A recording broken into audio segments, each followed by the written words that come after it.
मित्रांनो, जगन्नाथपुरीच्या 5व्या एपिसोडमध्ये मी चाललोय चिल्का लेकला डॉल्फिन्स बघायला. चिल्का लेक हे पुरीपासून 50 किलोमीटर लांब आहे. त्यामुळे कॅबवाले 6 लोकांसाठी 1 ते 1,500 रुपये घेतात. दुसऱ्या दिवशी सकाळी लवकर नाश्ता करून आणि 2 तासाची जर्नी करून आम्ही पोहोचलो चिल्का लेकला. आम्हाला वाटलं होतं की इकडे बोटिंगसाठी 200 ते 300 रुपये घेतील, पण तिकडे गेल्यावर त्यांनी 4 लोकांसाठी 5,800 रुपये सांगितले. याचं कारण म्हणजे तुमच्या गाडीचा जो ड्रायव्हर असतो तो तुम्हाला त्याच्या ठरलेल्या कमिशनवाल्या माणसाकडे घेऊन जातो, म्हणून ते त्याचे कमिशन पकडून अमाऊंट सांगतात.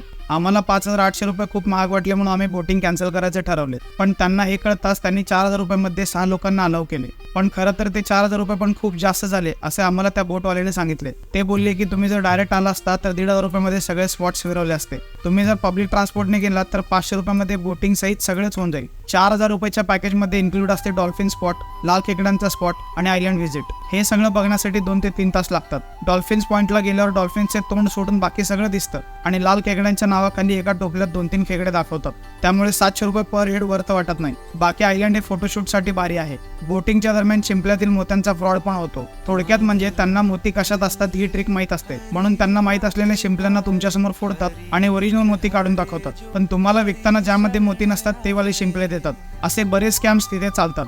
चिल्का लेकला जाऊन यायला अर्धा दिवस लागतो. So plan accordingly.